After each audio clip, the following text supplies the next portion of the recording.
O Fortaleza teve mais sorte do que juízo no empate em 1-1 com o Atlético Paranaense fora de casa. O Furacão teve muito mais volume de jogo, teve muito mais presença no campo de ataque, criou as melhores oportunidades e se não fosse o João Ricardo, o melhor jogador em campo, fatalmente o Fortaleza teria perdido o jogo. Mas eu quero chamar a atenção aqui, não apenas para esse resultado, que eu acho até que pelo que foi a partida, o Fortaleza sai no lucro com um ponto conquistado, mas chamar a atenção para a sequência dos 3 jogos. Fortaleza vai para enfrentar Botafogo, Internacional e Atlético Paranaense fora de casa e volta com 1 ponto conquistado de 9 disputados. Essa é a pior sequência de 3 jogos do Fortaleza no Campeonato Brasileiro, com 2 derrotas e 1 empate.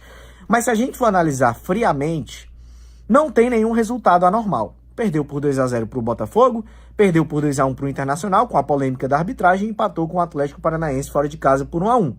Resultados dentro da normalidade. O que não está dentro da normalidade é o desempenho do Fortaleza. O que nós vimos em comum nesses 3 jogos foi um time pouco agressivo, que pouco atacou o adversário ou mesmo pouco contra-atacou. O jogo de transição, que é um ponto forte do Fortaleza, não encaixou em nenhuma dessas ocasiões e acho que esse é o grande alerta que fica dessa sequência de jogos. Não é motivo para ligar o sinal de alerta vermelho e achar que está tudo errado, mas é motivo sim para uma reflexão de que esse Fortaleza pode e deve jogar mais.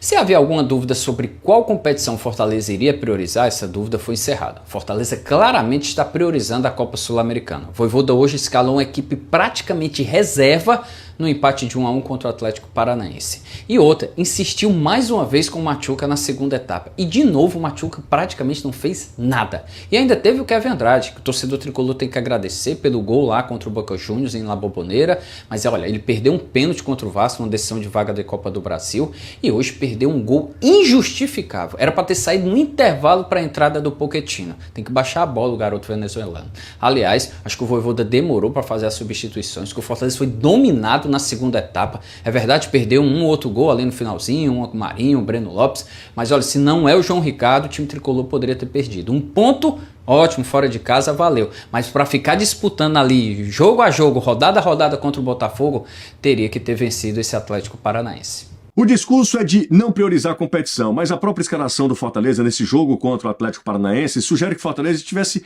pelo menos dividindo as suas atenções. Terça-feira tem jogo contra o Corinthians, em competição de mata-mata, jogo importante demais. Por isso, pelo volume de jogo do adversário, pelas chances criadas pelo Atlético Paranaense e pelo futebol apresentado pelo Fortaleza, esse pontinho conquistado lá em Curitiba tem que ser muito valorizado. Ponto valorizado, resultado importante, mas a atuação tem que ser avaliada. Pela 3ª partida seguida, o Fortaleza não vai bem. Foi assim na derrota contra o Botafogo, contra o Inter e nesse empate contra o Atlético Paranaense. Fortaleza teve muito mais sorte do que juízo.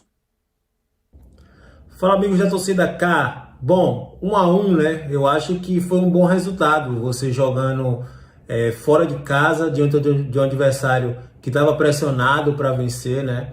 É lógico que o tabu permanece de nunca ter vencido lá na Arena da Baixada, ou hoje Liga Arena, mas diante das circunstâncias que foi o jogo, eu acho que o empate está de bom tamanho para o Fortaleza.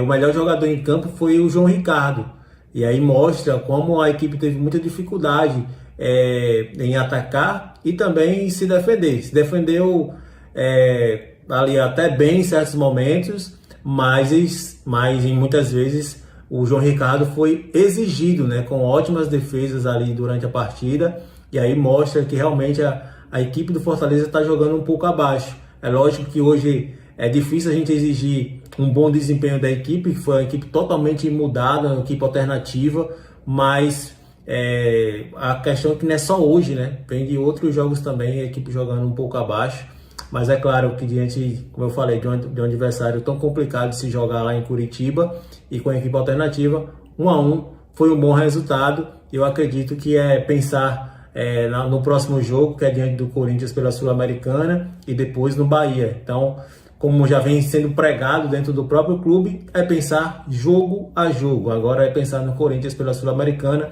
deixar o Campeonato Brasileiro um pouco de lado, mas fica aqui esse questionamento, né, de melhorar um pouco mais a questão do desempenho, principalmente ali meio e ataque. Comenta aí o que você achou. Se não deixou ainda, deixe seu like e se inscreva no canal e acione o sininho de notificação. E até o próximo vídeo.